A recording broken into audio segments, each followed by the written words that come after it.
संभव कहीं नहीं है समाधान संग्रामों से।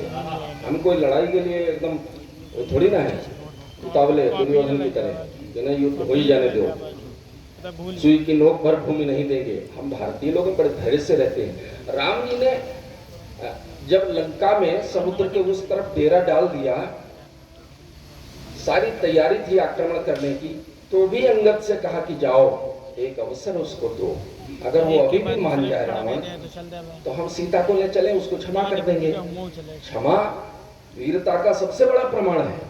लेकिन रावण नहीं माना तो युद्ध करना पड़ा। अब अगर नहीं मानेगा कोई तो फिर वही करेंगे। तो पंक्तियां सुनेगा कि माना संभव कहीं नहीं है समाधान संग्रामों से। यूक्रेन पे हमला करके रूस ने सोचा था हफ्ता 10 दिन में निपटा देंगे, साल भर हो गया है। तो नाटो से लड़ रहा है वो, लेकिन नाटो इतने ये सब दुष्ट हैं और कितने ये धूर्त हैं कि पीछे से लड़ रहे हैं, सामने से नहीं। सामने से लड़ते तो अभी तक निपटारा हो जाता, केवल गोला बारूद दे रहे हैं।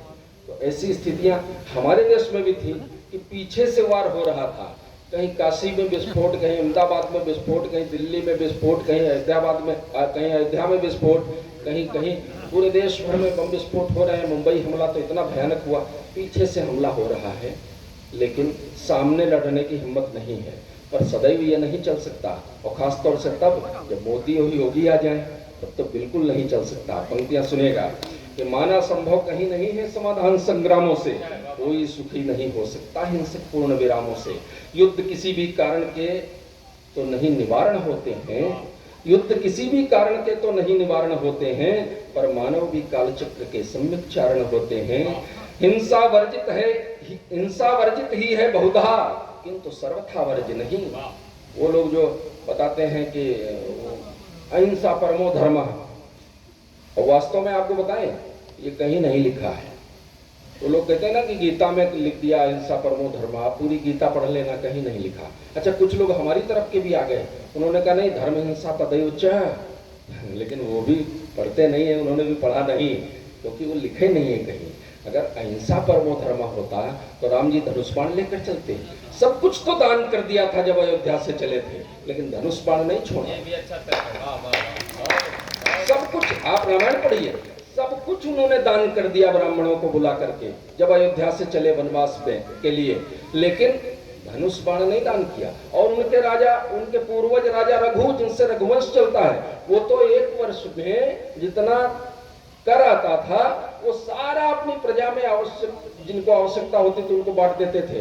लेकिन धनुष बाण वो भी दान नहीं करते थे। धनुष बाण लेकर एक बार बैठे थे कि ब्राह्मण आ गए, मुझे 3 बार सोना चाहिए, तो उन्होंने कहा सोना मिलेगा।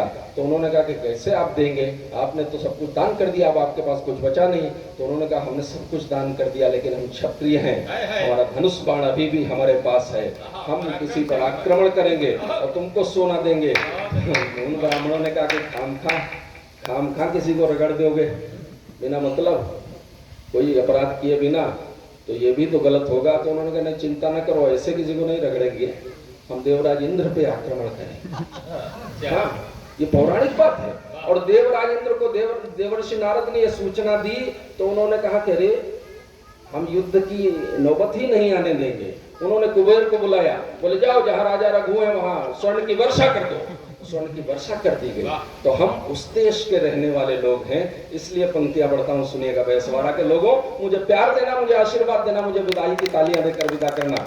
कि माना संभव कहीं नहीं है समाधान संग्रामों से, कोई सुखी नहीं हो सकता हिंसक पूर्ण विरामों से। युद्ध किसी भी कारण के तो नहीं निवारण होते हैं, पर मानव भी कालचक्र के सम्यक चारण होते हैं। हिंसा वर्जित ही है बहुधा, किंतु सर्वथा वर्ज नहीं। हिंसक की हिंसा आवश्यक, कोई कहता तर्ज नहीं। क्रूर विधर्मी लोगों से यदि संकट हो सभ्यता सुरक्षा का, कहीं प्रश्न आ खड़ा हुआ हो देश धर्म की रक्षा का, तो महाराज करने वाले तब मथुरा को आ जाते हैं, तो महाराज करने वाले तब मथुरा को आ जाते हैं। तब बंसी को छोड़ कन्हैया अपना चक्र उठाते हैं, तब बंसी को छोड़ कन्हैया अपना चक्र उठाते हैं। वीरों की इस परिपाटी का अब की पालन किया गया, बालाकोट ध्वस्त करके पूरा हिसाब कर दिया गया, बलिदानों को नमन किया, पर विजयी पर्व मनाया है जनता ने सिंहासन पर विक्रमादित्य बैठाया है। जनता ने बहुत धन्यवाद बहुत बहुत